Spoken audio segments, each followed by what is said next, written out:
तो नेक्स्ट बात करते हैं 11 जून के जो करंट अफेयर माइंड मैप्स हैं उसकी।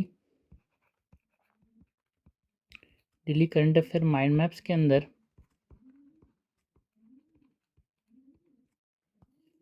हम बात करेंगे 11 जून 2026 के करंट अफेयर माइंड मैप्स की। जो पहला इम्पोर्टेंट आर्टिकल है इट इज़ ऑन भगवान बिरसा मुंडा यार, जो इनका जो लेगेसी है एंड उलगलान है उसके बारे में।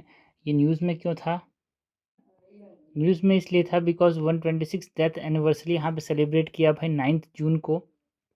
ट्राइबल ग्रुप्स ने यहाँ पे झारखंड के अंदर जो उनकी लेगेसी उसको प्रोटेक्ट करने का यहाँ पे प्रण लिया। तो इसके बारे में यहाँ पे न्यूज़ में था, तो इनके बारे में बात करते हैं।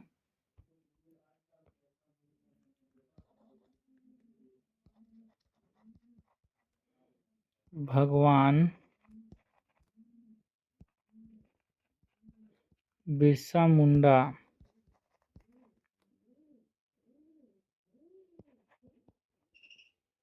लेगेसी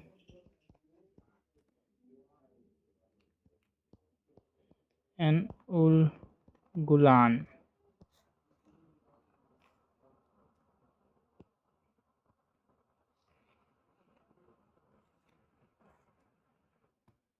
भगवान बिरसा मुंडा के पहले तो इनके बारे में थोड़ा सा बात करें तो अबाउट भगवान बिरसा मुंडा। सो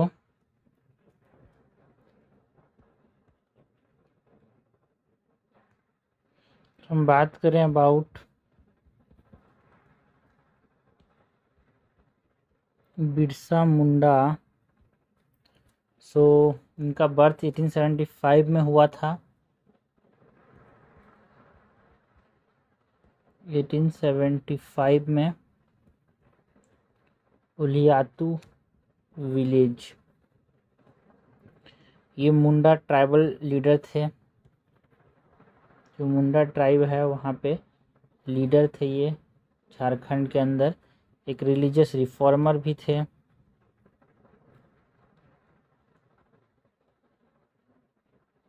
विज़न जो था इनका दैट इज सेल्फ रूल या आदिवासी दिसम की बात करते थे ये।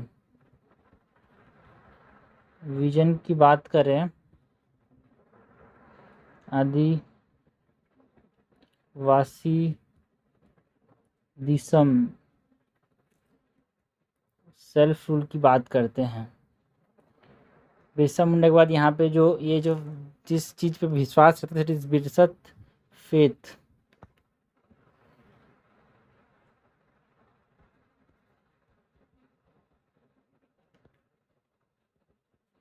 बिरसत फेथ की बात करें सो ये मोनोथिज्म की बात करते थे है ना। सिंह भूंगा एक ही भगवान की वर्शिप करनी है सिंह भोंगा का।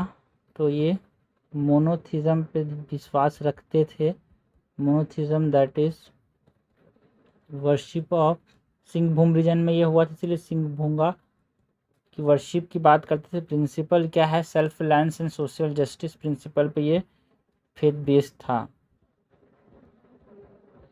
Principal is based on self reliance and social justice. ये सोशल क्लीनअप की बात करते थे। जो सुपरस्टिशियस जो अंधविश्वास है उसको क्लीन करना है। इसके ऊपर एक बिरसत फेथ यहाँ पे बिलीव करता था। सोशल क्लीनअप की बात करें तो रिजेक्टिंग सुपरस्टिशंस। यूनिटी की बात करें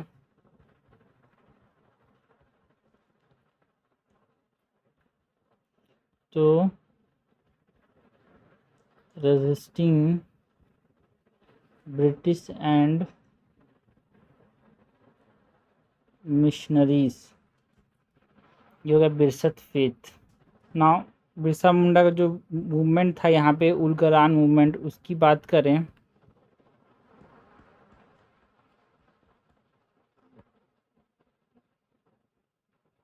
जो कि हमको 1899 टू 1900s में हमको देखने को मिला।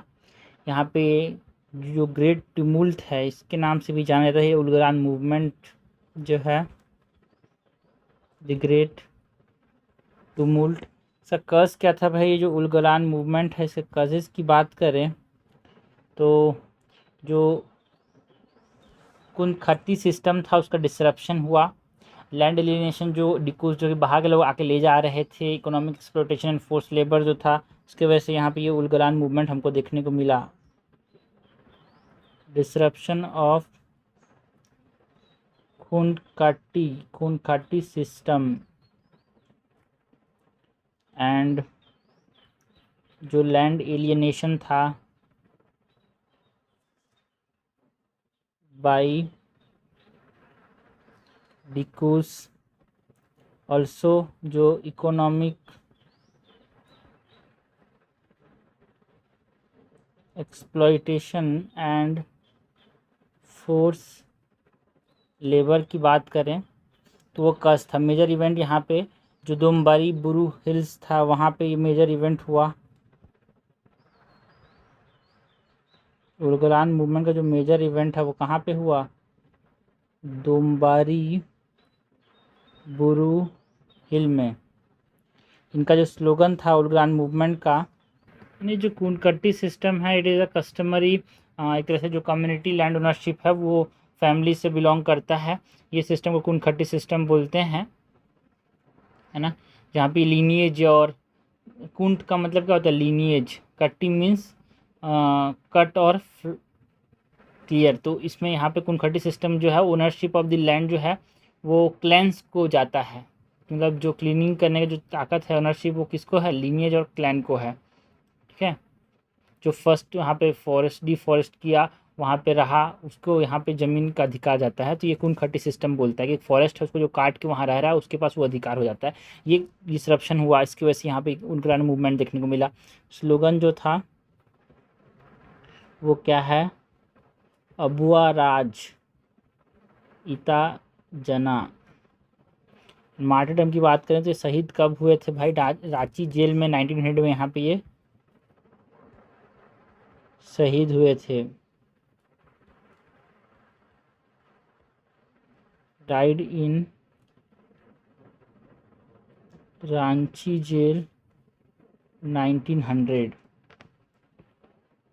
नेक्स्ट अगर हम लेगेसी एंड ऑनर्स की बात करें बिरसा मुंडा की,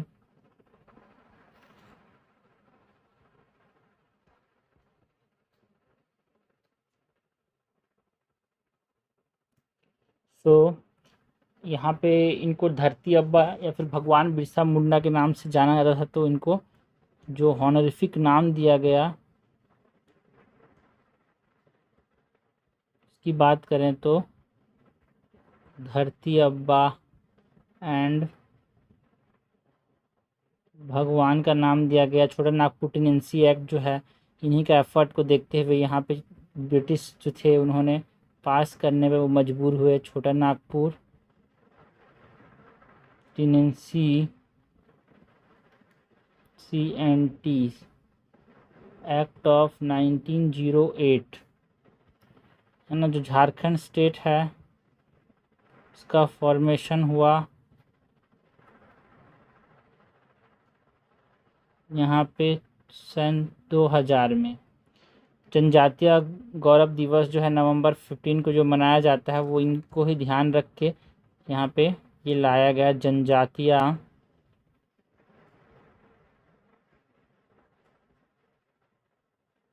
गौरव दिवस नवंबर 15। नेक्स्ट हम गवर्नमेंट की इनिशिएटिव्स की बात करें, इनको ध्यान में रखते हुए गवर्नमेंट ने भी बहुत सारे इनिशिएटिव्स यहाँ पे लाए हैं। सो अगर हम गवर्नमेंट इनिशिएटिव्स की बात करें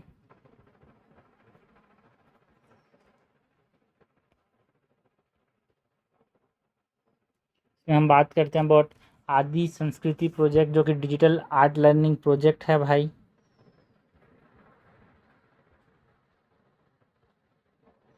आदि संस्कृति project which is digital art learning project. हम बात करते हैं अबाउट आदि वाणी की, जो कि एक AI लैंग्वेज ट्रांसलेशन मॉडल है। यहाँ पे हम बात करते हैं about tribal digital document repository की। ये गवर्नमेंट ने इनिशिएटिव लाया। यहाँ पे वर्णमाला एंड ओरल लिटरेचर प्रिजर्वेशन की बात करते हैं। आदि महोत्सव की बात करें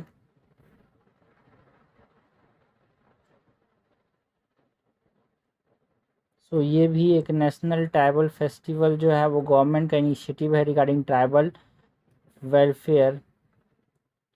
तो ये सब हमने गवर्नमेंट के इनिशिएटिव्स की बात की। मीन्स में यहाँ पे सब कोट कर सकते हो कि भाई देखो ट्राइबल्स के अपलिफ्टमेंट के लिए, ट्राइबल्स के एडवांसमेंट के लिए यहाँ पे है ना ये आदि संस्कृति प्रोजेक्ट, आदि वाणी डिजिटल डॉक्यूमेंट रिपोजिटरी ट्राइबल्स के लिए बनाया गया। वर्णमाला एंड ओरल लिटरेचर प्रिजर्वेशन, उनका जो भाषा है उसको बचाने के लिए ये लाया गया। आदि महोत्सव, ठीक है, आदि something that is related tribal यार, तो ये नेशनल ट्राइबल फेस्टिवल है। ये हमने बात की भगवान बिरसा मुंडा, जो कि इनका 126 मार्टरडम ईयर सेलिब्रेट किया गया 9 जून को झारखंड में। जो तेजपुर लीची एक्सपोर्ट जो दुबई में हुआ था, इसके रिगार्डिंग ये न्यूज़ में था यार, उसकी बात करें। तेजपुर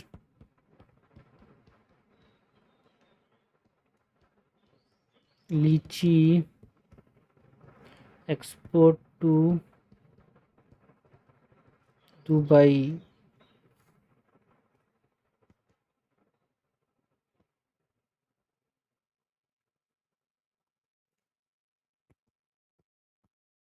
सबसे पहले तो जो तेजपुर लीची इसके डिटेल के बारे में बात करें, इसके अंदर है क्या खास भाई।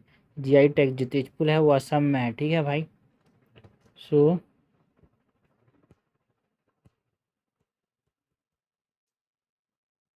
तेजपुर लीची डिटेल्स की बात करें, पहले तो ओरिजिन की बात करते हैं यार। जो तेजपुर लीची है वो जो सोनीपुर डिस्ट्रिक्ट है असम, वहाँ से ओरिजिनेट करता है।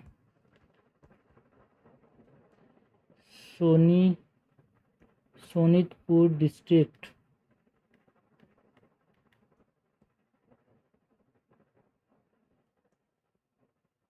ऑफ आसाम। एंड ये जो है एस्टेब्लाइज किया गया था तेजपुर लीची से 1923 में। जो पद्मानाथ गोहिन बरऊ है उन्होंने एस्टेब्लाइज किया था यहाँ पे। इसके जो exceptional sweetness and juicy pulp है उसके लिए इसको जाना जाता है यार।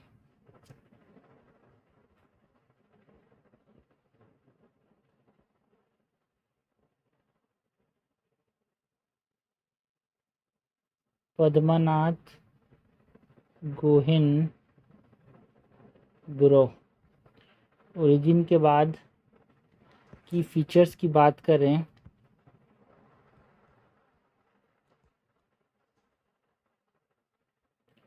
तो इसको जाना जाता है because of its exceptional sweetness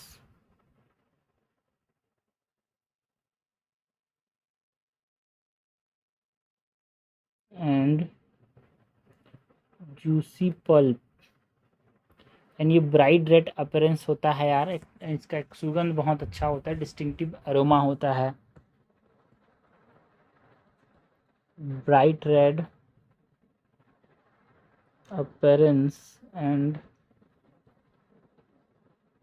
distinctive aroma. इसका एक्सपोर्ट पोटेंशियल, बिकॉज दूसरे देश में इसका बहुत डिमांड है तो इसका हाई एक्सपोर्ट पोटेंशियल है।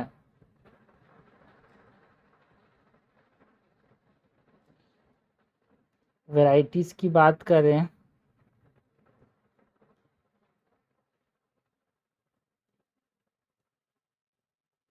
सो वैरायटीज़ में जो तेजपुर लीची है इसका यहाँ पे डिफरेंट डिफरेंट वैरायटीज़ हैं, लाइक बॉम्बोया, बिलाती, इलायची,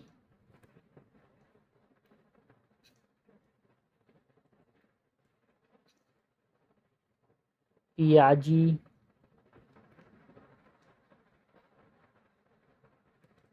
शाही, ये तेजपुर लीची की वैरायटीज़ हैं ना। इसको जीआई स्टेटस भी मिला है यार, 2015 के अंदर इसको यहाँ पे जीआई स्टेटस मिला है तेजपुर लीची को।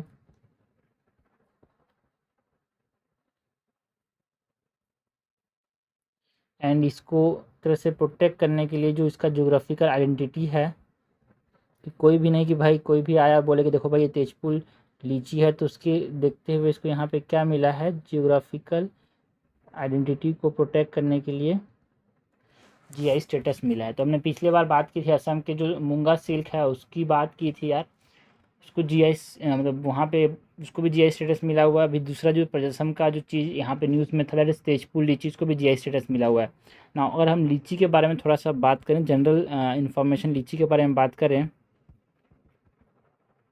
लीची जनरल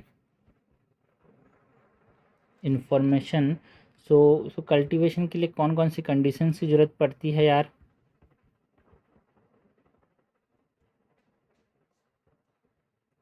कल्टीवेशन कंडीशंस की बात करें तो ये मॉइस्ट सब ट्रॉपिकल क्लाइमेट में हमको देखने को मिलता है।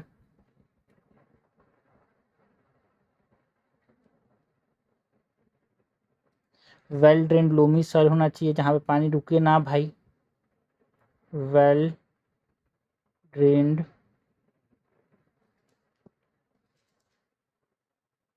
लोमी सॉइल होना चाहिए जिसका पीएच अराउंड यहाँ पे 5 से लेके 7 तक होना चाहिए। टेम्परेचर जो है लेस देन 40.5 डिग्री सेल्सियस होना चाहिए। इससे ज़्यादा टेम्परेचर में लीची नहीं होता है ज़्यादा गर्मी पड़ने से। सो temperature should be below 40.5 degree Celsius. And sensitive होता है ये फ्रॉस्ट के ज़्यादा, यहाँ पे बर्फ़ नहीं जमनी चाहिए, ज़्यादा ठंडी एकदम नहीं होना चाहिए, एंड एकदम ड्राई हीट भी नहीं होना चाहिए। तो मॉडरेट कंडीशन में लीची उगता है यहाँ पे। सबसे ज़्यादा बिहार वाले रीजन में, यूपी मतलब यूपी बिहार एंड उधर जो वेस्ट बंगाल एंड बांग्लादेश रीजन में, यहाँ पे असम की बात करें तो इन रीजन में यहाँ पे देखने को मिलता है। लीची के डिस्ट्रीब्यूशन की बात करें तो ग्लोबली जो लार्जेस्ट प्रोड्यूसर है वो चाइना है यार, इंडिया सेकेंड है। डिस्ट्रीब्यूशन के अंदर ग्लोबल में China is the largest producer and India is the second largest producer. And India के अंदर ही बिहार जो है वो लीड करता है, यूपी फिर वेस्ट बंगाल, फिर यूपी, फिर झारखंड, फिर असम। बिहार इज़ इंडिया के अंदर, Bihar is the leading producer. उसके बाद वेस्ट बंगाल, फिर UP, Jharkhand and then Assam. Assam का तेजपुर लीची बहुत ज़्यादा फेमस है, इसे दुबई पे एक्सपोर्ट करने की बात हो रही है। नेक्स्ट जो आपदा का जो रोल है, दैट इज़ आपदा की बात करें, नहीं न्यूज़ में इसलिए था बिकॉज आपदा ने जो फर्स्ट एक्सपोर्ट यहाँ पे जीआई टैग तेजपुर लीची को असम से दुबई यहाँ पे एक्सपोर्ट कराया, इसलिए न्यूज़ में था। एंड आपदा क्या है भाई, आपदा का फुल फॉर्म क्या है, it is agriculture and processed food product export development authority. ठीक है, आपदा is agriculture and processed food, agricultural and processed food export developmental authority. इसका क्या रोल है, तेजपुर जो लीची है उसको यहाँ पे दुबई भेजने में। इस ऑर्गेनाइजेशन की अगर हम बात करें, जो आपदा है ministry of commerce and industry के अंदर आता है। ये ministry of commerce and industry के अंदर आता है। एक स्टेटरी बॉडी है, नियम, statutory means it is created by a law, statutory body established in 1985। ये आपदा का फंक्शन की बात करें तो ये काम क्या करता है, एक एक्सपोर्ट प्रमोशन इसका रोल है भाई, स्पोर्ट्स को यहाँ पे प्रमोट करने की बात करता है ना। Quality support and infrastructure support provide करने की कोशिश करता है ये।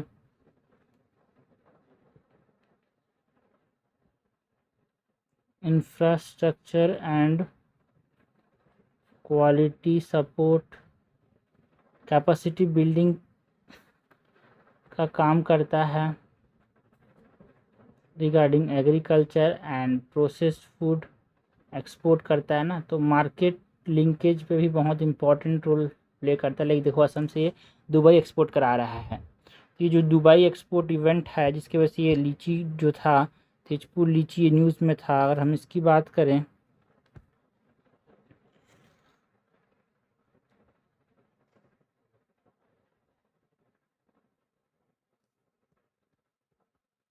दुबई एक्सपोर्ट इवेंट की, तो इसका फैसिलिटेटर कौन है? That is agriculture and process food export developmental authority, that is आपदा।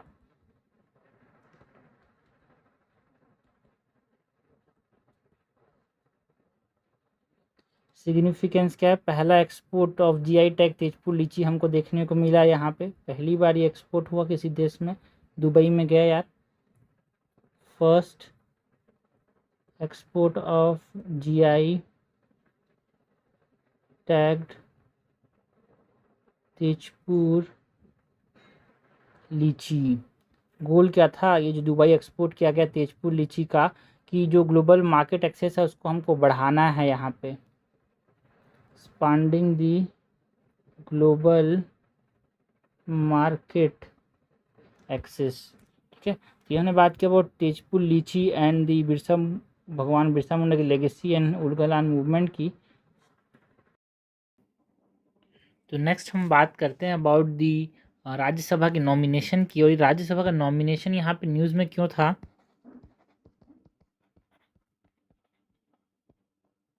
राज्यसभा नॉमिनेशन की बात करें तो ये जो राज्यसभा नॉमिनेशन इसलिए न्यूज़ में था बिकॉज जो रिटर्निंग ऑफिसर है राज्यसभा के अंदर, ठीक है, उन्होंने जो राज्यसभा नॉमिनेशन जो था, जो मीनाक्षी नटराजन जो कि मध्य प्रदेश से यहाँ पे खड़े होते कांग्रेस लीडर थे, इनका जो नॉमिनेशन है उसको यहाँ पे रिजेक्ट किया यार। ठीक है, तो डिसक्वालिफिकेशन का मतलब बैन होता है, रिजेक्शन का मतलब पेपर वर्क में कुछ फेलियर आ गया होगा, इसीलिए यहाँ पे रिजेक्ट किया, तो इसीलिए न्यूज़ में था। तो इसकी चीज़ें हम बात करते हैं राज्यसभा के बारे में, जो नॉमिनेशन प्रोसेस है उसके बारे में। सो कंपोजिशन एंड रिप्रेजेंटेशन की बात करें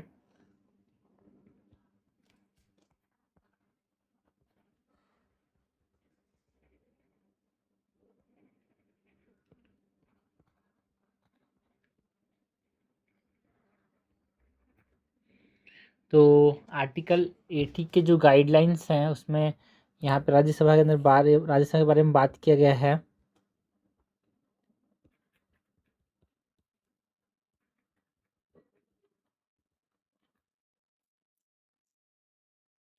इसमें बोला गया कि मैक्सिमम कितने मेंबर्स होंगे राज्यसभा में? 250 मेंबर्स, मैक्सिमम 250 मेंबर्स होंगे। 12 नॉमिनेट करेगा कौन? प्रेसिडेंट। 12 nominated by president. और ये किस फील्ड से यहाँ पे नॉमिनेट करेगा? In the field of art, science, literature, social services. In field से 12 को नॉमिनेट करेगा प्रेसिडेंट जो है। एंड यहाँ पे स्टेट्स एंड यूनियन टेरिटरी से 238 रिप्रेजेंटेटिव्स होंगे।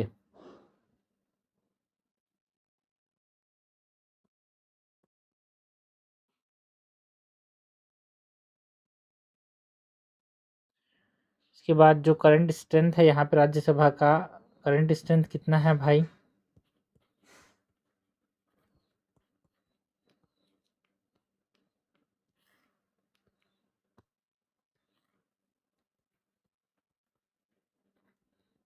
जो करंट स्ट्रेंथ है ये 245 मेंबर्स का यहाँ पे स्ट्रेंथ है राज्यसभा का।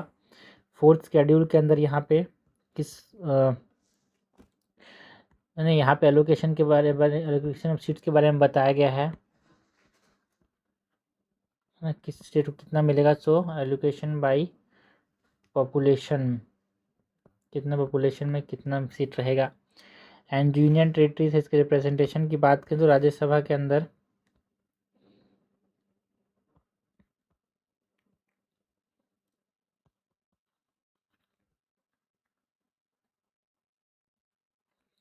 सो दिल्ली के यूनियन टेरिटरी का दिल्ली का कितना सीट है यहाँ पे? 3 सीट्स। पुडुचेरी का 1 सीट।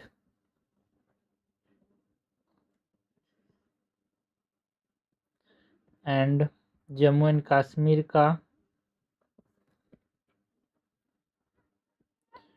4 सीट है ना राज्यसभा में। एंड अगर इसकी बात करें तो जिनका असेंबलीज नहीं है, जिनका उनका कोई रिप्रेजेंटेशन नहीं है राज्यसभा में यार,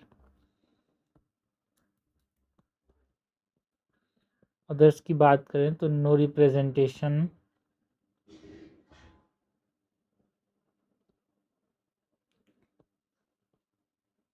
विदाउट असेंबलीज। इसके बाद जो इलेक्शन प्रोसेस है राज्यसभा का, इसकी बात करें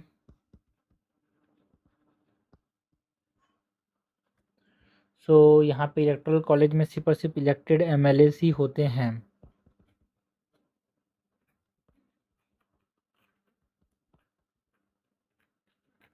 ठीक है, एमएलएस ही होंगे। एंड सिस्टम कौन सा फॉलो होता है? Proportional representation via single transferable vote. Proportional representation by the means of single transferable vote. Open ballot system से होता है, यहाँ पे क्लोज बैलेट नहीं होता। प्रेसिडेंट का क्लोज बैलेट होता है। एंड एक परमानेंट ये चेम्बर होता है भाई, ठीक है। It is not subject to dissolution. हर 2 साल में मेंबर्स जो है रिटायर होते हैं, मेंबर्स चूज़ किए जाते हैं 6 साल के लिए, यहाँ पे ये होता है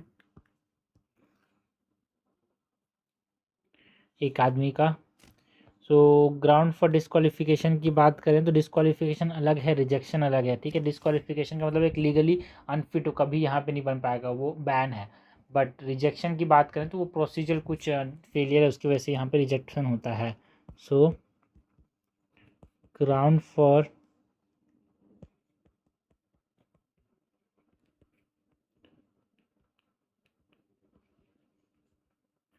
disqualification that is legally unfit किस किस ग्राउंड में यहाँ पे? Like article 102 and representation of people's act of 1951 के अंदर ये बताया गया है डिस्क्वालिफिकेशन जो ग्राउंड है दैट इज़, अगर वो कोई होल्ड कर रहा है ऑफिस को, so holding office of profit, तो वो डिस्क्वालिफाइड हो जाएगा to being a member of Rajya. Sabha फिर अनसाउंड माइंड और डिस्चार्ज इंसॉल्वेंट, बैंकरप्ट हो गया, या फिर बुद्धि नहीं है, बुद्धि से रहित हो गया, तो उसको डिस्क्वालीफाई किया जा सकता है। अगर सिटीजनशिप उसने छोड़ दिया, किसी और देश का सिटीजनशिप अपना लिया, तो सिटीजनशिप इशू की वजह से भी यहाँ पे डिस्क्वालीफाई किया जा सकता है। अगर उसको कोई क्रिमिनल कन्विक्शन हुआ जिसमें 2 साल से ज़्यादा की सज़ा हो रही है जेल की, तो भी उसको यहाँ पे डिस्क्वालीफाई किया जाएगा। एंड करप्ट प्रैक्टिसेस में अगर वो बुक होता है, करप्ट प्रैक्टिस के चार्ज में तो डिस्क्वालीफाई कर दिया जाएगा राज्यसभा के मेंबर से। एंड ऑल्सो जो इलेक्शन के जो कॉस्ट है, कितना उसने जो इलेक्शन में कितना खर्चा आया, उस कॉस्ट को अगर नहीं बताया तो failure to lodge election cost, तो भी वो डिस्क्वालीफाई हो जाएगा यार। एंड एंटी डिफेक्शन लॉ तो है ही है, जिसमें अगर पार्टी किसी चूज़ किया हो उससे किसी और पार्टी में जाता है ना। एंटी डिफेक्शन तो यहाँ पे है ही 10th शेड्यूल का। लाइक कोई नॉमिनेटेड मेंबर्स अगर 6 महीने के बाद ज्वाइन करता है ना, मतलब जो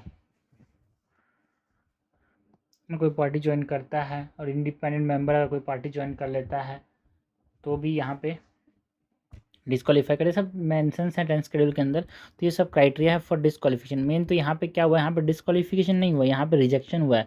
तो ग्राउंड फॉर रिजेक्शन की हम बात करें, नॉमिनेशन के अंदर जो ग्राउंड फॉर रिजेक्शन है,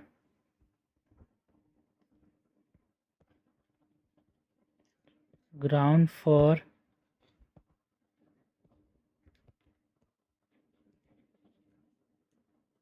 रिजेक्शन की बात करें जो कि प्रोसीजर होता है यार, है ना, एक लीगल फ्रेमवर्क में कुछ दिक्कत आ गई, इसकी वजह से यहाँ पे रिजेक्ट किया गया। लाइक फॉर्म 26 होता है कि अगर इसका वायलेशन हो गया,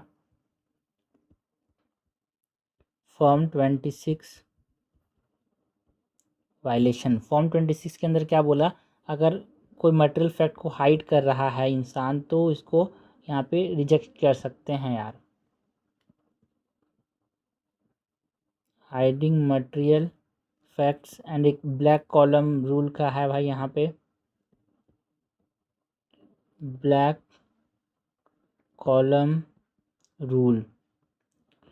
यहाँ पे अगर कमी है हमारे पास, लैक ऑफ बैकर्स हैं अगर, ठीक है, किसी को एक फाइल कर रहे हैं बट उसको बैक करने वाले लोग की कमी है, दैट इज़ अराउंड 10 ml का यहाँ पे नियम है, 10 ml बैक करने चाहिए, या फिर 10% रूल है, तो ये अगर नहीं है तो उसको रिजेक्ट कर सकते हैं यार।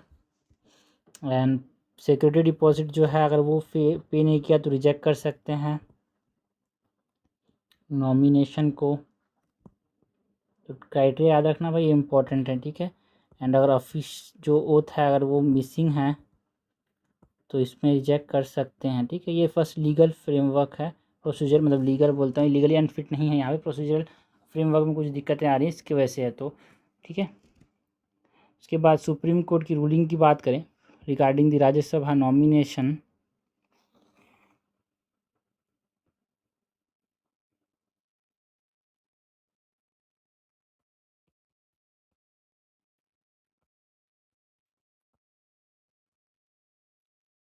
सो जो ADR जबलपुर केस है,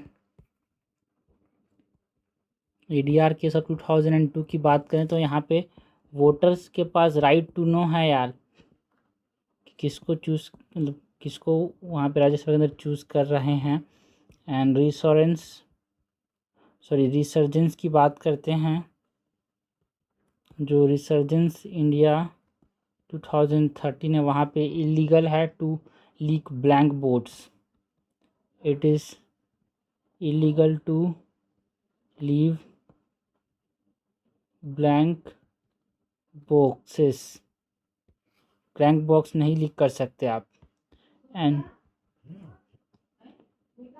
सतीश उइके केस के अंदर, ये जो केस है 2019 का, इसमें यहाँ पे हाइडिंग केसेस इन, अगर आप हाइड कर रहे हो केसेस आपके खिलाफ जो फाइल है तो वो करप्ट प्रैक्टिस के अंदर आएगा यार। सो ये बोला गया है सुप्रीम कोर्ट की रूलिंग के द्वारा, तो आप करप्ट केसेस है ना, करप्ट कोई काम कर रहे हो तो ये किसके अंदर आ जाएगा यार, यहाँ पे करप्ट प्रैक्टिसेस के अंदर, तो डिस्क्वालिफिकेशन के अंदर आ जाएगा। तो ये हमने बात किया अबाउट दी राज्यसभा नॉमिनेशन की प्रोसीजर की, बिकॉज मीनाक्षी जो नटराजन थे उनको यहाँ पे रिजेक्ट कर दिया गया रिटर्निंग ऑफिसर के द्वारा, है ना। तो रिजेक्शन में क्या, पर्सन में बी एलिजिबल, है ना, यहाँ पे फॉर्म इज़ फॉल्टी, ठीक है, बट यहाँ पे जो डिस्क्वालिफिकेशन है तो उसमें पर्सनली लीगल को यहाँ पे बार्ड कर दिया जाता है।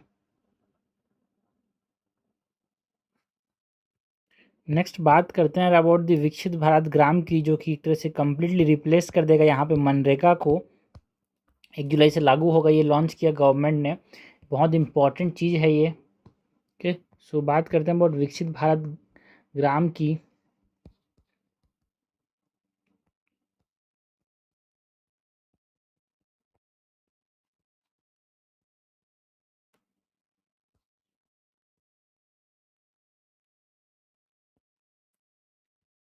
विकसित भारत ग्राम,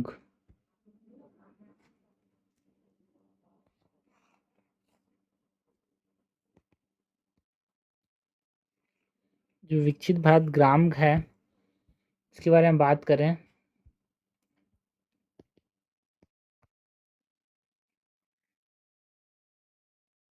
सो विकसित भारत, GRAMG, ग्राम का मतलब क्या है, VB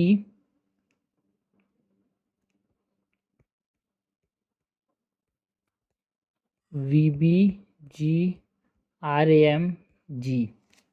ठीक है, मतलब यहाँ पे विकसित भारत गारंटीड फॉर रोजगार एंड आजीविका मिशन ग्रामीण, जो की प्रोविजंस हैं इसके, विकसित भारत गारंटीड फॉर रोजगार एंड आजीविका मिशन ग्रामीण, ये जो है विकसित भारत ग्राम जिसको हम बोल रहे हैं, इसके फाइनेंशियल हाइलाइट्स की बात करें तो इसके अंदर क्या बोला गया है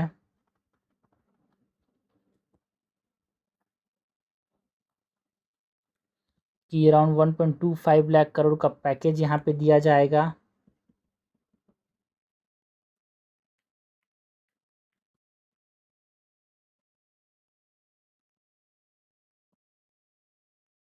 फॉर दी रोजगार एंड आजीविका, डायरेक्ट किसको दिया जाएगा, to the village. So direct to village funding model यहाँ पे इस्तेमाल किया जाएगा। तो ऐसे ये जो है रिप्लेस करेगा जो हमारे पास मनरेगा है उसको। It will support for 2.8 lakh gram panchayat.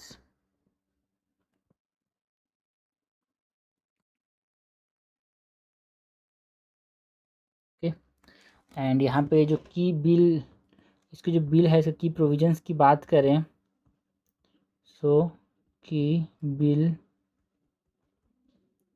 Provisions की बात करें 2025 का, तो 125 डे स्टेटरी एम्प्लॉयमेंट यहाँ पे गारंटीड रहेगा। 125 डेज स्टेटरी एम्प्लॉयमेंट गारंटीड रहेगा यहाँ पे। एंड 60:40 का स्टेट एंड सेंटर, मतलब 60:40 का सेंटर एंड स्टेट का फंडिंग शेयर रहेगा, मतलब ये सेंट्रली स्पॉन्सर्ड है, दोनों मिल के दे रहे हैं सेंटर एंड स्टेट। ये सब इम्पोर्टेंट है। अब तो मनरेगा चला गया, अब यही रहेगा, तो ये बहुत ज़्यादा न्यूज़ में रहेगा यार, बहुत ज़्यादा इसके बारे में आपको पूछा जाएगा डिटेल के अंदर, प्रीलिम्स और मेंस दोनों में, है ना। एंड 90:10 का शेयर रहेगा for Himalayan and north east state. 90 centre देगा एंड 10 जो है वो स्टेट्स देंगे शेयर फॉर हिमालयन और north eastern states. State wise normative allocation model होगा, state wise normative allocation model होगा। 60 day peak agriculture work suspension हो सकता है यहाँ पे, 60 day peak agricultural work suspension. यानी जो विकसित भारत ग्राम है इसके अंदर जो थीमेटिक एसेट जिसके ऊपर फोकस किया जा रहा है इसकी बात करें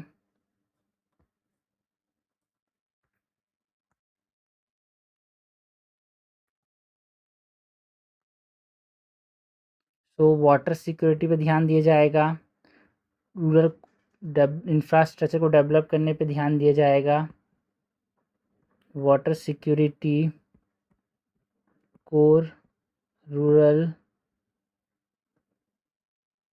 इंफ्रास्ट्रक्चर पे ध्यान दिया जाएगा, लाइवलीहुड रिलेटेड इंफ्रास्ट्रक्चर पे ध्यान दिया जाएगा, एक्सट्रीम वेदर मिटिगेशन पे ध्यान दिया जाएगा,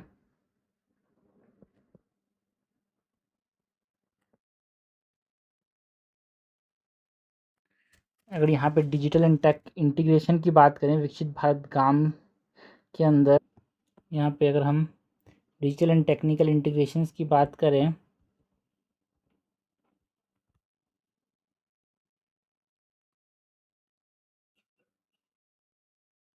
सो यहाँ पे GIS global information system based tools mandatory हैं।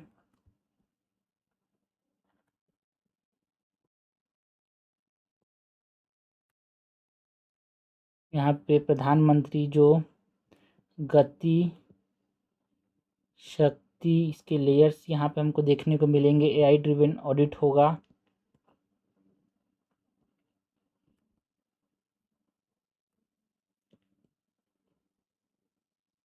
एंड मैंडेटरी बायोमेट्रिक सिस्टम हमको यहाँ पे देखने को मिलेगा।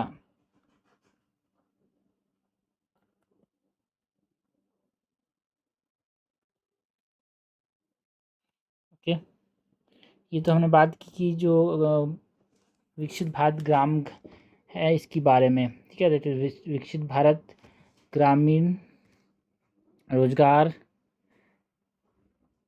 एंड ग्रामीण रोजगार एंड आजीविका मिशन ग्रामीण, ठीक है। इसके बाद ये जो है रिप्लेस करेगा जो मनरेगा है उसको। तो मनरेगा के बारे में अगर हम बात करें,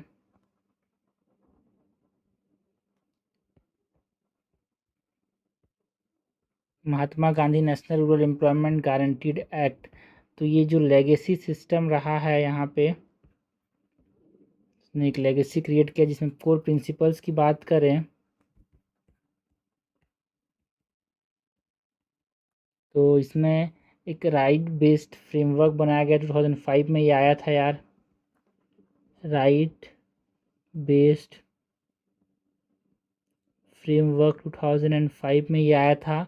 यहाँ पे 100 डेज वेज एम्प्लॉयमेंट गारंटीड की बात करता है। जो प्रधान विकसित भारत ग्राम है वो 125 दिन की बात करता है।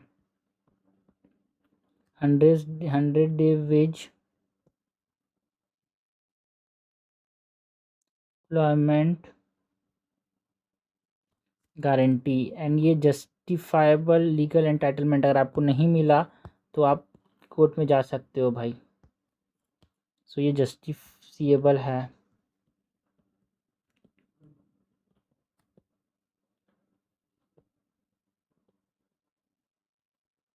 इसके बाद अगर हम बात करें ऑपरेशनल स्ट्रक्चर, तो कोर प्रिंसिपल होगा यार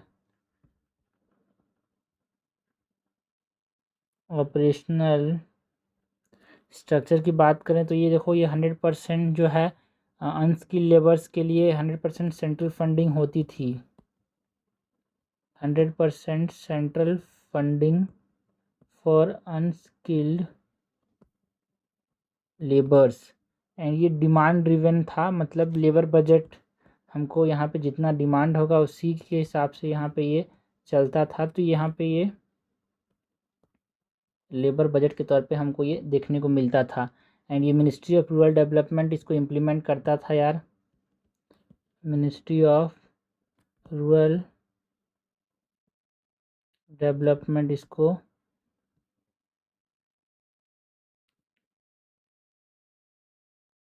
इम्प्लीमेंट करता था। ग्राम पंचायत लेड एग्जीक्यूशन होता था।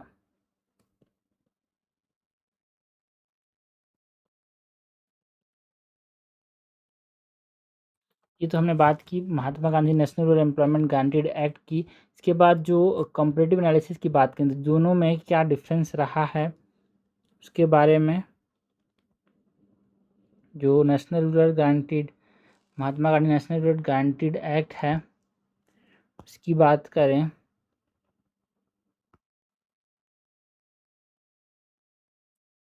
इसमें, और जो विकसित भारत ग्राम है उसके अंदर क्या डिफरेंस रहे हैं। सो कंपैरेटिव एनालिसिस की बात करें तो एक right base versus development oriented. देखो ये जो Mahatma Gandhi national rural employment guaranteed act है वो राइट बेस्ड था, बट जो विकसित भारत ग्राम है वो डेवलपमेंट ओरिएंटेड है। Right based versus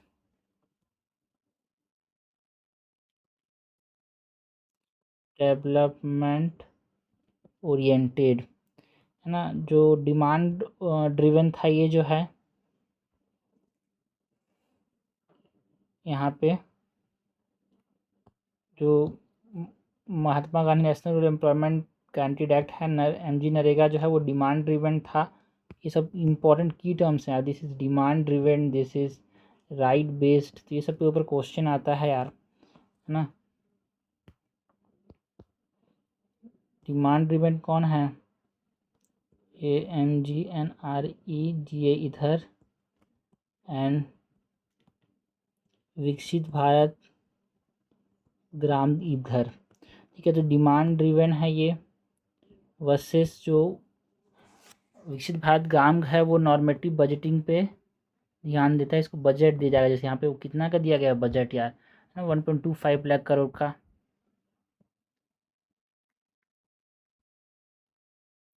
year round work versus seasonal suspension हमको देखने को मिला। यहाँ पे मनरेगा में ईयर राउंड वर्क की बात की जाती है, बट ये जो विकसित भारत ग्राम है यहाँ पे सीजनल सस्पेंशन होगा।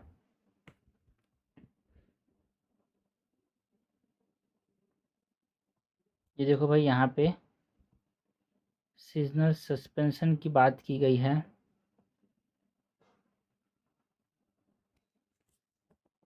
ये देखो 60 day peak agriculture work suspension, जहाँ पे एग्रीकल्चर वर्क पीक होगा वहाँ पे ये सस्पेंशन देखने को मिलेगा। Year round work versus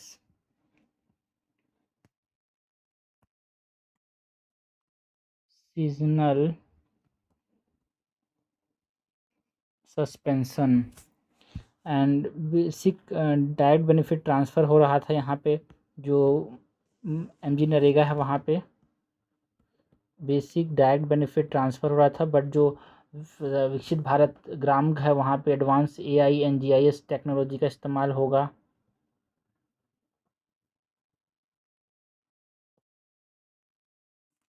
okay, सो ये हमने बात की अबाउट व्हाट, हमने बात की अबाउट दी विकसित भारत ग्राम की, दैट इज़ विकसित भारत, जिसे क्या जाएगा ग्रामीण रोजगार एंड आजीविका मिशन ग्रामीण, जिसे जिसे गारंटीड, ठीक है, जिसे गारंटीड रोजगार एंड आजीविका मिशन ग्रामीण एक्ट 2005 से ही आया था। स्टेटरी बॉडी, स्टेटरी एक्ट है भाई, नियम से आया। नेक्स्ट बात करते हैं about the national cooperation policy की। न्यूज़ में इसलिए था बिकॉज मिनिस्ट्री ऑफ कोऑपरेशन का यहाँ पे मीटिंग हुआ था, जिसने national level policy implementation and monitoring committee की मीटिंग यहाँ पे दिल्ली पे देखने को मिला था, जो कि एक तरह से कंट्री के रोड मैप को यहाँ पे डिज़ाइन करने की बात करते हैं। सो नेशनल कोऑपरेशन पॉलिसी 2025 की बात करें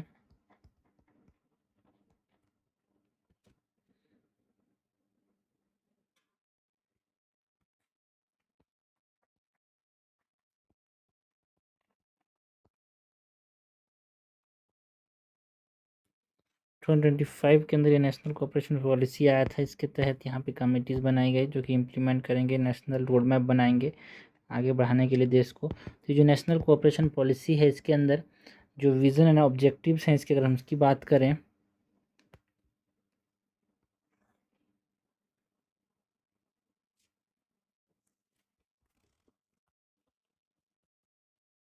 विज़न एंड ऑब्जेक्टिव्स की बात करें तो सहकार से समृद्धि तक का कॉन्सेप्ट ये लाया भाई। सहकार से समृद्धि, विकसित भारत बनाना है।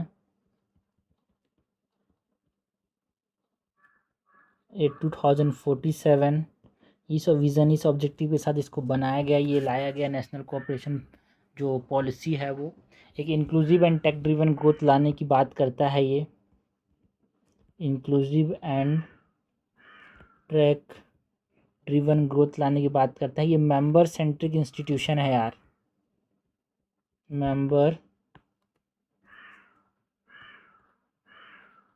सेंट्रिक इंस्टीट्यूशंस हैं ना। यहाँ पे जो 6 स्ट्रेटेजिक पिलर है यहाँ पे नेशनल कोऑपरेशन पॉलिसी के अंदर,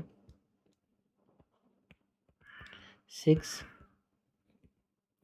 स्ट्रेटेजिक पिलर्स की बात करें तो ये फाउंडेशन को स्ट्रेंथन करना है। ये बोलता है strengthening foundation, vibrant and competitive, जो कोऑपरेटिव्स हैं उनको, यहाँ पे जो कोऑपरेटिव सेक्टर है, national cooperation mission is for cooperative sector यार। तो जो कोऑपरेटिव सेक्टर है उनको फाउंडेशंस को स्ट्रेंथन करेंगे, उनको वाइब्रेंट बनाएंगे कोऑपरेटिव्स को, एंड कॉम्पिटिटिव बनाएंगे।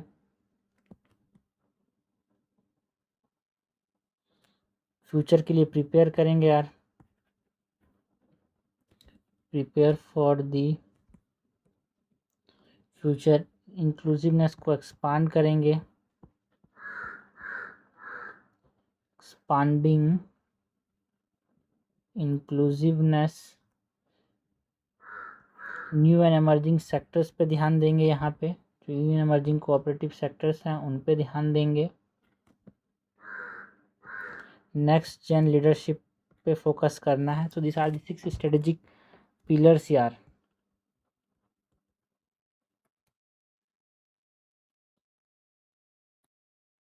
गोल्स एंड टारगेट्स की बात करें, नेशनल कोऑपरेशन पॉलिसी का जो की गोल्स एंड टारगेट्स हैं वो कौन कौन से हैं? की गोल्स एंड टारगेट्स की बात करें तो 50 करोड़ मेंबरशिप यहाँ पे लाया जाएगा बाई 2035, ये बोला गया, ये टारगेट रखा गया।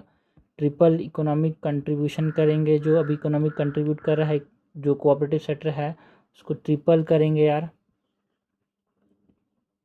ये बोला गया यहाँ पे।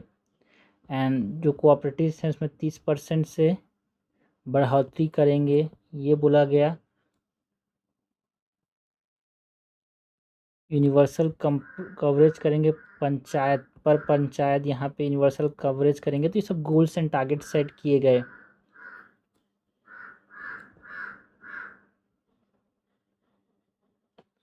इसके बाद अगर हम की प्रोविजंस की बात करें, जो नेशनल कोऑपरेशन पॉलिसी है इसके की प्रोविजंस की बात करें,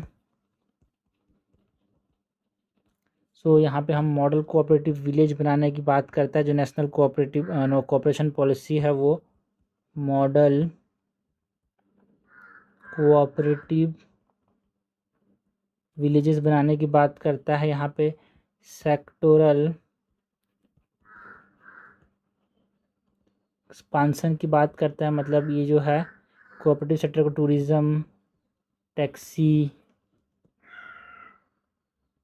इंश्योरेंस सेक्टर में भी बढ़ाएंगे, है ना। त्रिभुवन सहकारी यूनिवर्सिटी बनाने की बात करता है यार।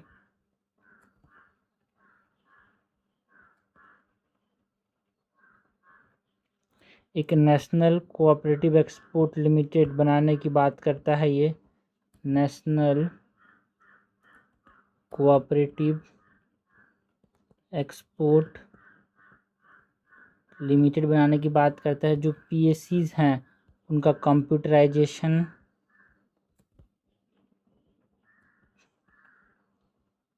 कराने की बात करता है। पीएससीज आर व्हाट, हैं ये जो पीएससीज हैं ये सारे प्राइमरी एग्रीकल्चर क्रेडिट सोसाइटीज़ जो है उसका कंप्यूटराइजेशन करने की बात करते हैं। जो प्रोविज़न है नेशनल कोऑपरेशन पॉलिसीज़ के, ये जो यूथ है उनको यहाँ पे एम्प्लॉयमेंट देना है, उनको लिंक करना है यहाँ पे कोऑपरेटिव के साथ, ये की प्रोविजंस हैं जो नेशनल कोऑपरेशन पॉलिसी 2025 है उसका। इसके साथ अगर हम जो कोऑपरेटिव सेक्टर का जो ओवरव्यू है कि कोऑपरेटिव सेक्टर यहाँ पे इंडिया के अंदर कैसे हैं, क्या है उनका हाल चाल, अगर देखें तो देखो भाई 8 लाख से ज़्यादा रजिस्टर्ड सोसाइटीज़ हैं, कोऑपरेटिव सोसाइटीज़ इंडिया के अंदर। कोऑपरेटिव सेक्टर के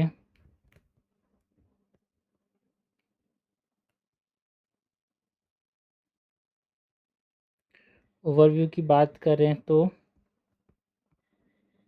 8 लाख प्लस रजिस्टर्ड सोसाइटीज़ हैं। Type of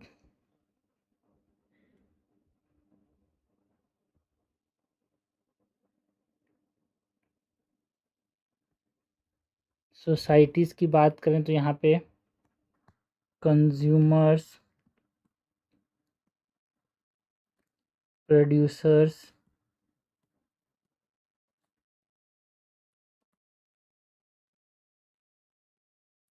marketing, credit, housing, इस तरह कोऑपरेटिव सोसाइटीज़ हमको देखने को मिलते हैं। कोऑपरेटिव बैंक्स, एंड ये जो कोऑपरेटिव सोसाइटीज़ होता है, कोऑपरेटिव सेक्टर है, ये म्यूचुअल हेल्प के प्रिंसिपल में, ठीक है, दोनों का साथ सबका विकास, एक प्रकार से प्रिंसिपल ऑफ म्यूचुअल हेल्प, मैं तेरा हेल्प करूँगा, तू मेरा हेल्प करेगा। सो इस प्रिंसिपल पे ये जो कोऑपरेटिव सेक्टर है वो काम करता है। गवर्नेंस एंड लीगल फ्रेमवर्क की बात करें, ये जो नेशनल कोऑपरेशन पॉलिसी है इसमें कोऑपरेटिव सेक्टर्स के लिए यहाँ पे जो गवर्नेंस एंड लीगल फ्रेमवर्क्स हैं यहाँ पे, अगर उसके बारे में बात करें, गवर्नेंस एंड लीगल फ्रेमवर्क, तो जो मिनिस्ट्री ऑफ कोऑपरेशन है जो कि बनाया कब गया था 2021 में, वो इसको यहाँ पे गवर्न करता है कोऑपरेटिव सोसाइटीज़ को।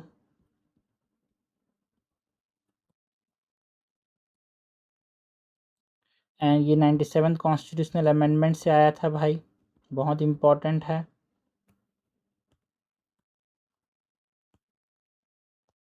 And 97th constitutional amendment act अब कब था भाई, जो 97th कॉन्स्टिट्यूशनल अमेंडमेंट 2011 में आया था।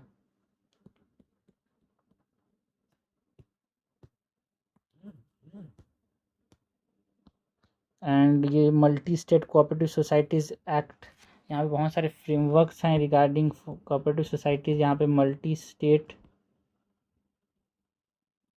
कोऑपरेटिव सोसाइटीज़ एक्ट है 2023 में हमको देखने को मिला। स्टेट सब्जेक्ट के अंदर आता है भाई जो कोऑपरेटिव सोसाइटीज़ हैं, एंट्री नंबर 32, मतलब जो 7th शेड्यूल है जहाँ पे यूनियन लिस्ट स्टेट लिस्ट, उसमें स्टेट लिस्ट के एंट्री 32 में आता है ये। आर्टिकल 91 क्लॉज 1 जो है यहाँ पे राइट टू फॉर्म कोऑपरेटिव्स की बात करते हैं। एंड जो आर्टिकल 43 है, आर्टिकल 43 भी ये डायरेक्टिव प्रिंसिपल के अंदर कोऑपरेटिव सोसाइटीज़ के बारे में बताया गया। जब 92nd कॉन्स्टिट्यूशनल अमेंडमेंट हुआ तो 42nd बी, 43rd बी यहाँ पे जोड़ा गया कि स्टेट जो है वो कोऑपरेटिव सोसाइटीज़ को प्रमोट करे, हेल्प करे बनने में। उसके बाद जो गवर्नमेंट के जो इनिशिएटिव्स रहे हैं कोऑपरेटिव सोसाइटीज़ के अच्छे के लिए, भले के लिए, तो गवर्नमेंट इनिशिएटिव्स की बात करें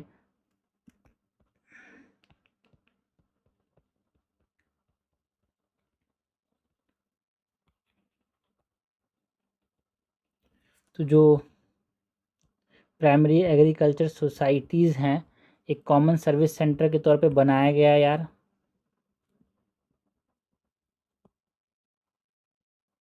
हेल्थ केयर की बात करें तो जन औषधि केंद्र बनाए गए यहाँ पे।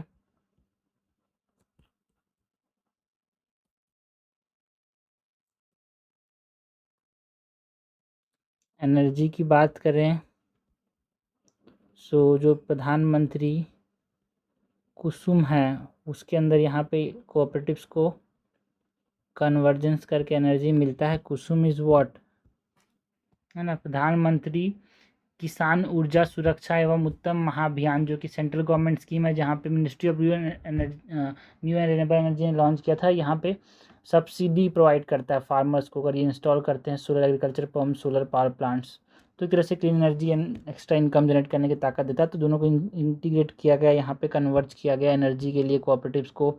फिशरीज़ के अंदर जो गवर्नमेंट ने यहाँ पे इनिशिएटिव लाइक FFPOs की बात करते हैं, that is fish farmer producer organisation. ERP की बात करते हैं, ERP based management system, extended producer based extended, इसीलिए यहाँ पे न्यूज़ में था कि चर्चा कर रहे थे यहाँ पे जो national level policy implementation and monitoring committee जो न्यू दिल्ली में बना था मिनिस्ट्री ऑफ कोऑपरेशन के अंदर, तो उन्होंने जो नेशनल कोऑपरेशन पॉलिसी 2025 था उसके लिए इम्प्लीमेंट करने के लिए रोड मैप बनाने की बात कर रहे थे। तो नेक्स्ट यहाँ पे जो फॉरेन डायरेक्ट इन्वेस्टमेंट है उसका जो नेट फॉरेन डायरेक्ट इन्वेस्टमेंट है उसका डिक्लाइन जो देखने को मिला उसके वैसे न्यूज़ में था यार। तो इंडियाज़ नेट FDI लैंडस्केप की अगर हम बात करें, India's net FDI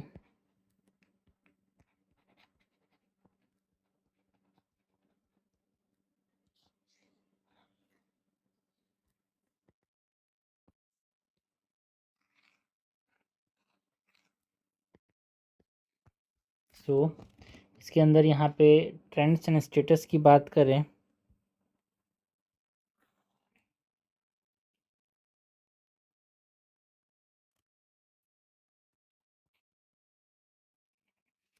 trends and status की बात करें तो जो हमारे पास फॉरेन डायरेक्ट इन्वेस्टमेंट है, नेट एफडीआई का यहाँ पे डिक्लाइन देखने को मिला है यार। नेट फॉरेन डायरेक्ट इन्वेस्टमेंट जो है वो डिक्लाइन हुआ है, ठीक है। हमारे पास अराउंड 440 मतलब $44 बिलियन का इन्वेस्टमेंट देखने को मिलता है, जिससे अभी लेस देन $1 बिलियन का यहाँ पे इन्वेस्टमेंट हो गया है। बहुत ज़्यादा डिक्लाइन है भाई। एंड हाई ग्रॉस इनफ्लो की बात करें तो ये $94.6 बिलियन का है। तो जो foreign direct investment and foreign portfolio investment के जो डिफरेंसेस हैं वो हमको यहाँ पे देखने को मिल रहा है। इनमें बहुत सारे डिफरेंसेस देखने को मिल रहे हैं। दोनों हमने देखा भाई, सरकार जो है फॉरेन डायरेक्ट इन्वेस्टमेंट ना जाए इसलिए फॉरेन करेंसी एक्सचेंज रेट को कम करने के लिए बहुत सारे स्टेप्स लिए, लाइक फॉरेन डायरेक्ट इन्वेस्टमेंट जो कैपिटल गेन टैक्स है उसको हटा दिया, विथ होल्डिंग टैक्स को हटा दिया, फॉरेन पोर्टफोलियो इन्वेस्टमेंट आसान कर दिया। सो जो ट्रेंड्स एंड स्टेटस की बात करें तो कैपिटल रिपेट्रिएशन आउटफ्लो देखने को मिल रहा है, पैसा अपना निकाल रहे हैं लोग इंडिया से। तो गवर्नेंस एंड फ्रेमवर्क की बात करें यहाँ पे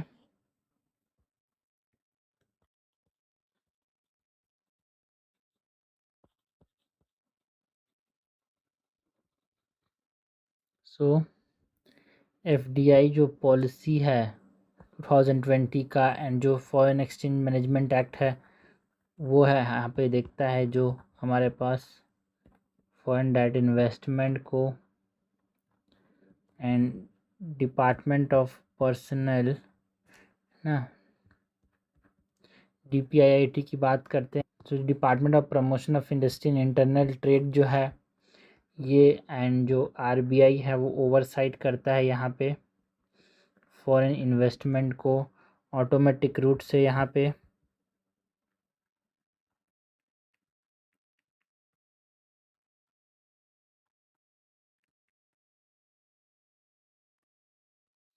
पैसा लाना होगा, ठीक है। जो गवर्नमेंट अप्रूवल रूट है वो हम देखते हैं यहाँ पे फॉरेन डायरेक्ट इन्वेस्टमेंट में एक ऑटोमेटिक रूट होता है, गवर्नमेंट के अप्रूवल की ज़रूरत पड़ती है, गवर्नमेंट अप्रूवल रूट होता है। यहाँ पे जो लॉटरी एटॉमिक या फिर टोबैको है इन सेक्टर्स में यहाँ पे फॉरेन डायरेक्ट इन्वेस्टमेंट प्रोहिबिटेड है यार।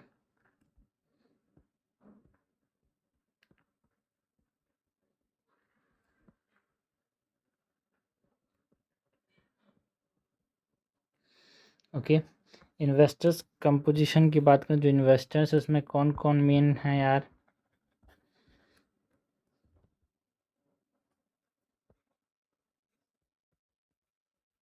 सो इन्वेस्टर्स कंपोजिशन की बात करें तो रियल फंड डायरेक्ट इन्वेस्टमेंट यहाँ पे 41% जो है वो प्रोडक्शन एंड सर्विसेज पे है यार। रियल फॉरेन डायरेक्ट इन्वेस्टमेंट की बात करें तो 41.9% जो है वो प्रोडक्शन एंड सर्विसेज सेक्टर पे है। फाइनेंशियल इन्वेस्टर्स की बात करें ये यहाँ पे 40.5% हैं जो कि पीई एंड वीसी फंड्स के थ्रू यहाँ पे पैसा डालते हैं यार। मतलब जो private equity and venture capital funds हैं यहाँ पे फाइनेंशियल इन्वेस्टर्स जो है 40.5% इन्वेस्ट करते हैं। उसके बाद जो हमारे पास 17.6% है वो डायस्पोरा एंड स्पेशल जो व्हीकल है, स्पेशल पर्पस व्हीकल जो है एसपीवी के थ्रू यहाँ पे है ना, यहाँ पे इन्वेस्ट करते हैं।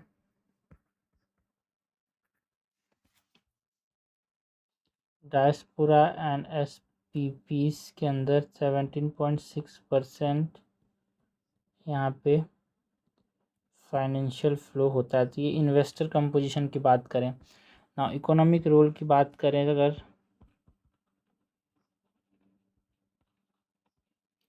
सो इकोनॉमिक रोल में जो फॉरेन डायरेक्ट इन्वेस्टमेंट है उसका क्या काम है यहाँ पे?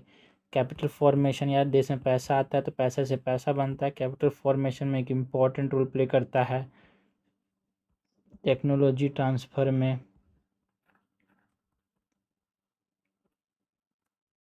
मैन्युफैक्चरिंग डेवलपमेंट करता है जो एफडीआई है वो,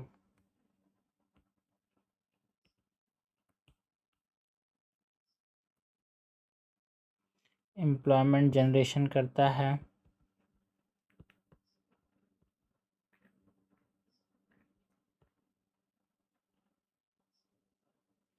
इंफ्रास्ट्रक्चर एंड एमएसएमई इसको सपोर्ट करता है ये जो एफडीआई है।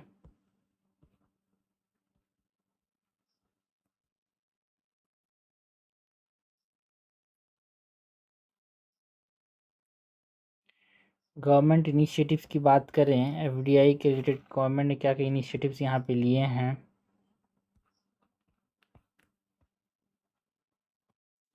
So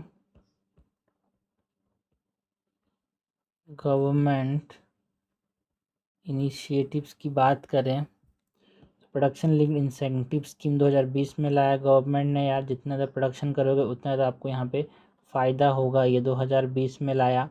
national single window system लाया गया, नेशनल सिंगल विंडो सिस्टम लाया गया। पीएम गति शक्ति मास्टर प्लान, पीएम गति शक्ति मास्टर प्लान लाया गया फॉर डेवलपमेंट। यार गिफ्ट सिटी आईएफएससी डेवलपमेंट की बात करते हैं यहाँ पे,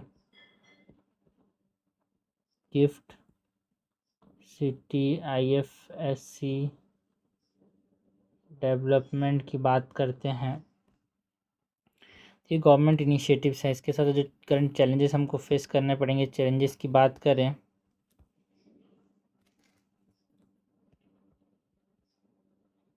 करंट चैलेंजेस जो फेस करना पड़ रहा है that is quantity versus quality पे जो फोकस है, क्वांटिटी वर्सेस क्वालिटी फोकस एक इम्पॉर्टेंट चैलेंज रहा है। यार कैपिटल आउटफ्लो, हमारे देश से पैसा लोग निकाल रहे हैं तो एक इम्पॉर्टेंट चैलेंज है। कॉम्प्लेक्स कैपिटल स्ट्रक्चर है यहाँ पे इंडिया का, तो वो भी एक इम्पॉर्टेंट चैलेंज है। कॉम्प्लेक्स कैपिटल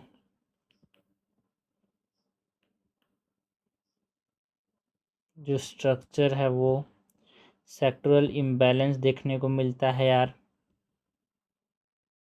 तो वो चैलेंजेस रहे हैं। वल्नरेबिलिटी एंड ग्लोबल वॉलेटिलिटीज़ को देखें तो ये सब चैलेंजेस रहे हैं to the foreign direct investment sector, vulnerability and और vulnerability to global volatility. So way forward क्या है एफडीआई सेक्टर में, करना क्या, what is the way forward? अगर हम देखें क्या करने की ज़रूरत है अपने को,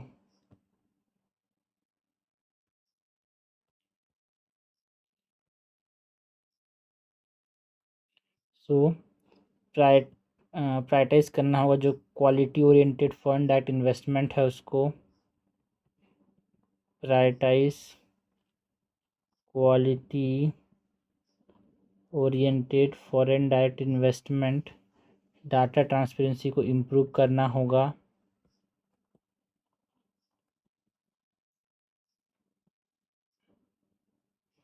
एंड प्रमोट करना होगा जो ग्रीन फील्ड इन्वेस्टमेंट है उनको,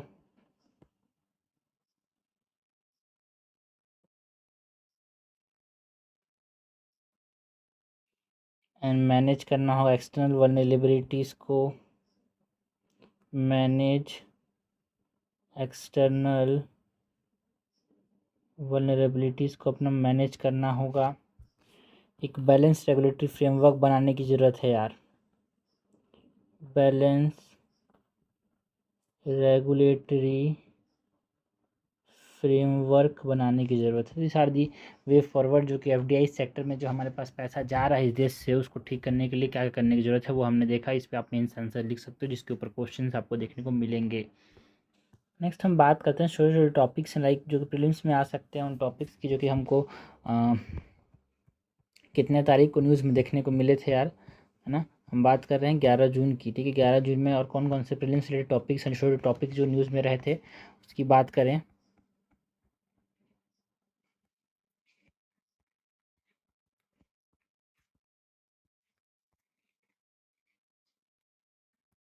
सबसे पहला टॉपिक यहाँ पे हम बात करेंगे अबाउट ब्लू वैली क्लस्टर की। ये ब्लू वैली क्लस्टर यहाँ पे न्यूज़ में था यार।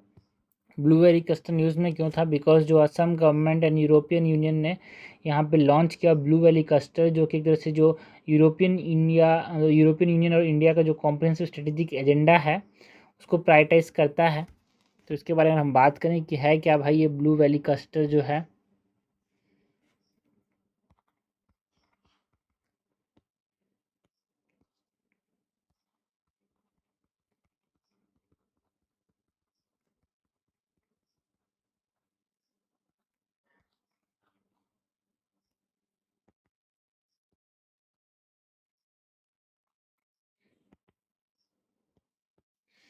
सो ब्लू वैली क्लस्टर के अंदर कि India European union by economy initiative है ये।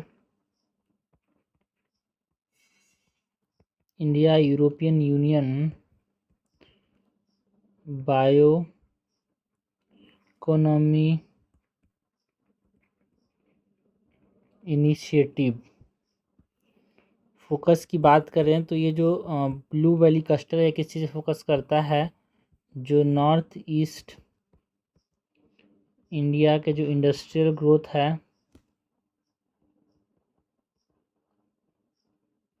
उस पर फोकस करता है। एंड यहाँ पे जो प्रायोरिटी सेक्टर्स हैं वो कौन कौन से हैं? लाइक फ्लाईओवर बनाने पे ध्यान देने की बात करता है, fragrances, agar would, I use, तो ये सब चीज़ों पे यहाँ पे ये फोकस करता है। यूरोपियन यूनियन और असम गवर्नमेंट का एक इनिशिएटिव है। एंड यहाँ पे जो इम्प्लीमेंटिंग बॉडीज़ हैं वो कौन है? Assam government, European Union, FEBI। FEBI मतलब कौन? FEBI means Federation of European Business in India, and जो AIDC है असम इंडस्ट्रियल डेवलपमेंट कॉरपोरेशन, वो ओके ना। Natural flavours, fragrance, agarwood and AYUSH based wellness industries बनाने पे फोकस करते हैं। फ्लाई ओवर नहीं है भाई, फ्लेवर्स हैं, ठीक है। नेचुरल फ्लेवर्स जो हैं वो, उन सब चीज़ों पे ये ब्लू वैली क्लस्टर जो है वो ध्यान देता है। एक सस्टेनेबल बायो इकोनॉमी को प्रमोट करने की बात करता है यार, इन्वेस्टमेंट के थ्रू, इनोवेशन के थ्रू, टेक्नोलॉजी ट्रांसफ़र के थ्रू, है ना, मार्केट एक्सेस को बढ़ा के, वैल्यू चेन को इंटीग्रेट करके। मेन जो क्वेश्चन आ गया यहाँ पे जो इम्प्लीमेंटिंग एजेंसीज है ना, इसके ऊपर आ सकता है।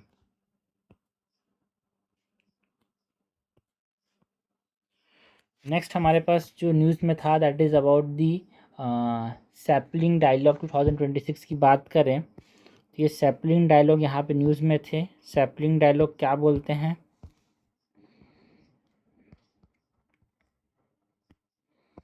सैपलिंग डायलॉग की बात करें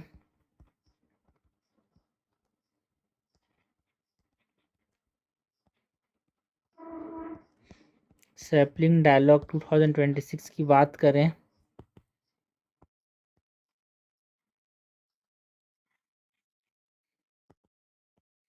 सो जो सैपलिंग डायलॉग है, union minister of food processing industries ने यहाँ पे सैपलिंग डायलॉग को इनॉग्रेट किया अहमदाबाद में, जो कि food processing led employment and sustainable growth बनाने की बात करता है, करने की बात करता है साउथ एशिया के अंदर। So talks about food processing in South Asia, food processing in South Asia के, ये food processing in South Asia की बात करते हैं। इसके ऑर्गेनाइजर्स की बात करें तो सैपलिंग डायलॉग के ऑर्गेनाइजर्स कौन कौन हैं? Ministry of food processing industry and जो वर्ल्ड बैंक ग्रुप है, वर्ल्ड बैंक ग्रुप, वो ऑर्गेनाइजर्स हैं सैपलिंग डायलॉग के। सैपलिंग डायलॉग के की फीचर्स की बात करें सो पॉलिसी कोऑपरेशन करता है एंड इन्वेस्टमेंट प्लेटफॉर्म प्रोवाइड करता है ये for the food processing sector यार। सिग्निफिकेंस क्या है, एक तरह से एम्प्लॉयमेंट जनरेट करेगा एंड फूड सिक्योरिटी को बढ़ाएगा यार। सिग्निफिकेंस क्या है सैपलिंग डायलॉग का, ये एम्प्लॉयमेंट लाएगा एंड फूड सिक्योरिटी को बढ़ाएगा। रिपोर्ट की बात करें तो इंडिया फूड प्रोसेसिंग लेवल जो है वो कितना है, ये बोला भाई सैपलिंग डायलॉग में 17% 2023 में बोला, ये 17% है, उसको बढ़ाने की बात करता है ये। नेक्स्ट हम बात करते हैं about the Bloomberg global aggregate bond index की। ये जो ब्लूमबर्ग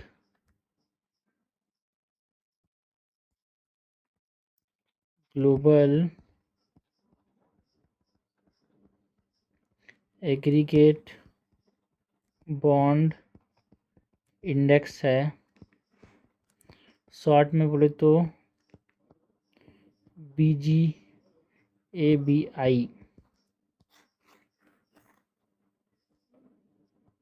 ठीक है। रिलाइज में यहाँ पे जो रिपोर्ट आया था ना भाई, इंडिया फूड प्रोसेसिंग लेवल, ये 17% 2023 में हुआ था, इससे पहले 10% था भाई, 2016 में तो बढ़ा है। ये बोला कि यहाँ पे जो सस्टेनेबल अपॉर्चुनिटीज़ हैं फ्रूट्स वेजिटेबल्स डेयरी सेक्टर में, ये हमको स्कोप बताते हैं कि फ्यूचर ग्रोथ हो सकता है यहाँ पे इम्प्रूव इंफ्रास्ट्रक्चर करके पोस्ट हार्वेस्ट लॉस को बचा के। तो ये हमने सैपलिंग डायलॉग की बात की। उसके बाद ये जो Bloomberg global aggregate bond index है, Bloomberg global aggregate bond index जो है, ये इंडिया ने यहाँ पे न्यूज़ में इसलिए बिकॉज इंडिया ने एक तरह से पुश किया गवर्नमेंट बॉन्ड्स को to include within the Bloomberg global aggregate bond index यार, ठीक है। इंडियन बॉन्ड्स को बोला कि आप भी उसके अंदर इंक्लूड हो जाओ। तो ये Bloomberg global aggregate bond index है क्या, तो ग्लोबल फिक्स्ड इनकम बेंचमार्क है ये, ठीक है। It is one of the world most widely followed fixed income indices, जो कि ट्रैक करते हैं इन्वेस्टमेंट ग्रेड बॉन्ड गवर्नमेंट को, कॉर्पोरेट को, सिक्योरिटी बॉन्ड्स को, मतलब मल्टीपल कंट्रीज एंड करेंसीज के ऊपर ये जो है इन्वेस्टमेंट ग्रेड गवर्नमेंट कॉर्पोरेट या फिर सिक्योरिटाइज बॉन्ड को देखता है कि जहाँ पे ये इंक्लूड हो जाए मतलब अच्छा है वो, ऐसा। तो बोलता है कि इंडियन कंपनी से आप भी पुश करो कि आप इधर मैंशनड हो। तो ग्लोबल फिक्स्ड इनकम बेंचमार्क है ये।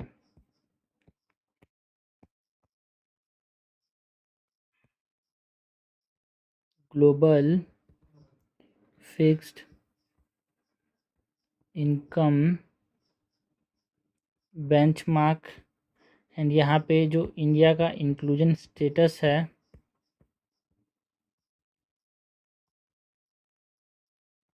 इट इज़ डिफर्ड टू जनवरी 2026, मतलब यहाँ पे ये ग्लोबल बॉन्ड मार्केट के यहाँ पे परफॉर्मेंस को मेज़र करता है एंड जो डिस्टिंक्टिवनेस है कि यहाँ पे कवर करता है जो इन्वेस्टमेंट ग्रेड बॉन्ड्स हैं उसको, है ना, ब्रॉड जोग्राफिक एक्सपोजर होता है। इंडिया इंक्लूजन स्टेटस की बात करें तो 2026 में इंक्लूजन डिफर्ड है, मतलब ब्लूमबर्ग ने यहाँ पे पोस्टपोन किया, इंडिया का एंट्री था क्योंकि यहाँ पे कंसर्न्स बताया कि settlement delay and cumbersome post trade tax procedure है भाई, ट्रेडिंग ऑटोमेशन बहुत कम है, तो लेंदी फंड रजिस्ट्रेशन प्रोसेस, इसीलिए यहाँ पे इंडिया को डिफर्ड कर दिया गया। तो यहाँ पे उसके रिलेटेड जो सेटलमेंट्स हैं बैरियर्स के अंदर यहाँ पे जो बोला गया, वो बैरियर्स क्या बोला गया कि भाई ट्रेड प्रोसीजर्स बहुत कम्बरसम हैं, सेटलमेंट डिले हो रहे हैं, जिसकी वजह से इंडिया जो है वहाँ पे Bloomberg global aggregate bond index में नहीं आ पा रहा है। इंडिया का जो बॉन्ड मार्केट है वो because of the settlement delays और बहुत सारे कारण हैं, settlement delays, trade procedure. Benefits की बात करें तो इससे जब हम इंक्लूड हो जाते हैं तो passive investment flow and demand हमको देखने को मिलता है यार इनडायरेक्टली, बिकॉज अब इंडिया जो है थोड़ा सा कॉन्फिडेंस आता है लोगों को यहाँ पे इन्वेस्ट करने पे। सो एक passive investment flows and demand हमको देखने को मिलता है। नेक्स्ट हम बात करें अबाउट जो न्यूज़ में था, that is dark pattern in online market place. यार जो डाटम इंटेलिजेंस है वहाँ पे जो रिपोर्ट आया था डाटम इंटेलिजेंस का, उसने बोला कि जो इंडिया ऑनलाइन कंज्यूमर जो है वो एक तरह से देश भर में साल भर में अराउंड 25,000 से 28,000 करोड़ जो है वो डिजिटल प्रैक्टिस, जो कि डार्क पैटर्न जो डिसेप्टिव डिजिटल प्रैक्टिसेस हैं उसकी वजह से लाइक ठगी का सामना हो जाता है। ठगी का ये एक तरह से शिकार बन जाते हैं, तो वो बताया गया। तो ये इसके बारे में बात करें तो dark patterns in Indian online market place. Okay, dark patterns in Indian online market place की बात करें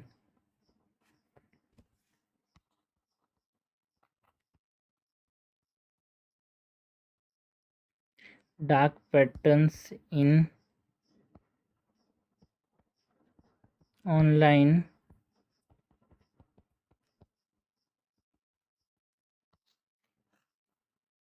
मार्केट प्लेस।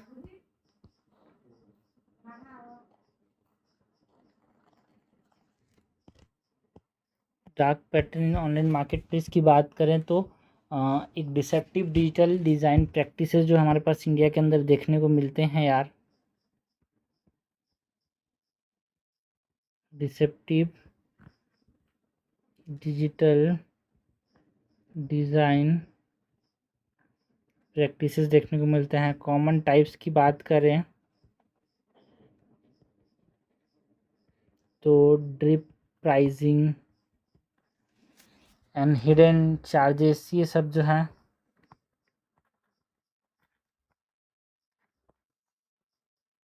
कॉमन टाइप हमको डार्क पैटर्न्स देखने को मिलते हैं, जिसमें इनडायरेक्टली जो है जैसे नुकसान होता है भाई जो लोग हैं उसमें। ठगी तो नहीं बोलेंगे बट हाँ एक तरह से रेगुलेशंस की बात करें तो जो CCPA guidelines on 13 pattern type है वो इसको रेगुलेट करता है। CCPA जो guidelines that is central consumer protection authority का जो गाइडलाइंस हैं वो इसको यहाँ पे रेगुलेट करते हैं।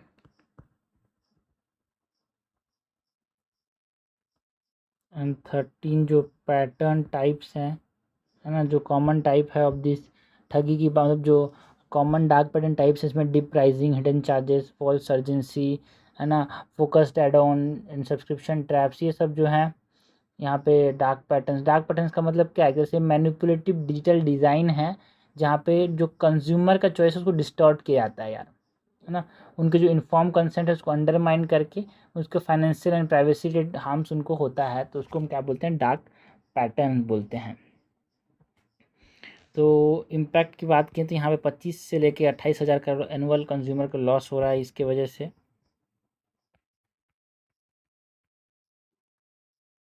25,000 to 28,000 crore annual consumer loss हमको देखने को मिलता है, ठीक है।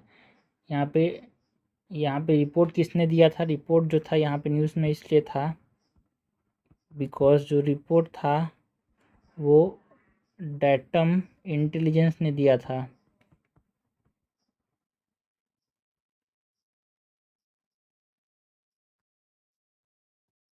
ना इस रिपोर्ट के अंदर बोला कि देखो भाई हिडन चार्जेस इंक्रीज़ हुए, मतलब 63% यूज़र ने इस तरह से हिडन चार्जेस यहाँ पे एक्सपीरियंस किया, या फिर डिप प्राइसिंग 2026 में एक्सपीरियंस किया जो कि कम था भाई 62% 2024 में। एक तरह से फोर्स यूज़र एक्शन की बात की गई, मतलब 73% प्लेटफॉर्म जो है वो फोर्स्ड एक्शन मैकेनिज्म का इस्तेमाल करते हैं, है ना, जिससे उनको परचेज सब्सक्रिप्शन एडिशनल सर्विस लेने पे मजबूर किया जाता है। तो इस प्रकार की चीज़ों के बारे में यहाँ पे ये डाटम इंटेलिजेंस ने यहाँ पे रिपोर्ट के बारे में बताया था। लास्टली हम बात करते हैं IMI रेसिस्टेंट मस्टर्ड हाइब्रिड्स की। तो इंडिया जो है लार्ज स्केल कल्टीवेशन करेगा यार IMI रेसिस्टेंट मस्टर्ड हाइब्रिड्स रबी सीज़न के अंदर जो है 26-27 में, जिससे हम जो ओरोबैंच वीड इन्फेस्टेशन है उसको हम लड़ सकें।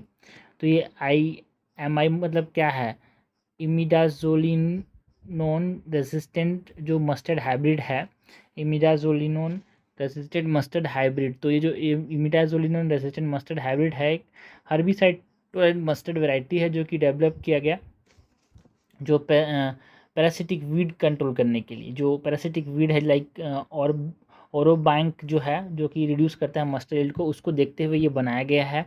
इसके बारे में हमसे क्वेश्चन पूछा जा सकता है भाई। सो IMI मीन्स इमिडाजोलिनोन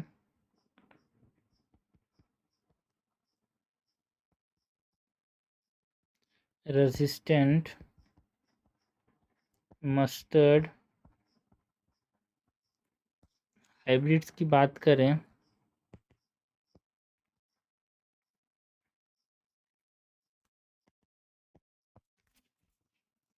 सो एक हर्बिसाइड टोलेरेंट मस्टर्ड वैरायटी है ये। हर्बिसाइड ओरोबांग याद रखना, वो हर्बिसाइड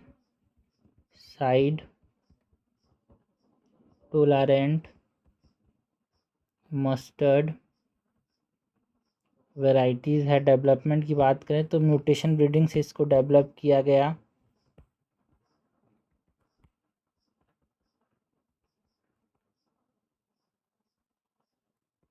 जो कि नॉन जेनेटिकली मॉडिफाइड है ये।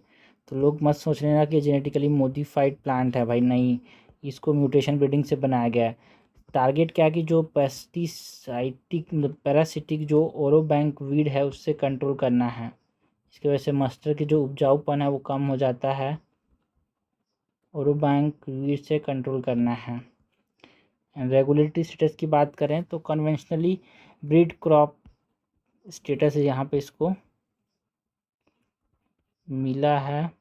रेगुलेटरी स्टेटस के अंदर ये कन्वेंशनली ब्रीड क्रॉप्स के रेगुलेटरी स्टेटस इसको मिला है। कॉन्ट्रास्ट की बात करें, देखो भाई जेनेटिकली मॉडिफाइड मस्टर्ड जो DMH11 है वो लीगल बैन है, तो ये जेनेटिकली मॉडिफाइड नहीं है भाई, याद रखना, it is non genetically modified. GM mustard जो है वो जेनेटिकली मॉडिफाइड है जो कि बैंड है यहाँ पे, लेकिन ये बैंड नहीं है इसीलिए इसको उगाया जाएगा। GM mustard that is DMH11 under legal ban है। तो ये देखते हुए इसको ये आया। तो ये हमने बात की अबाउट जो प्रीलिम्स रिलेटेड टॉपिक्स हैं उसकी, एंड जो मेंस रिलेटेड टॉपिक थे किसके कौन से तारीख की हमने बात की 11 जून की यार।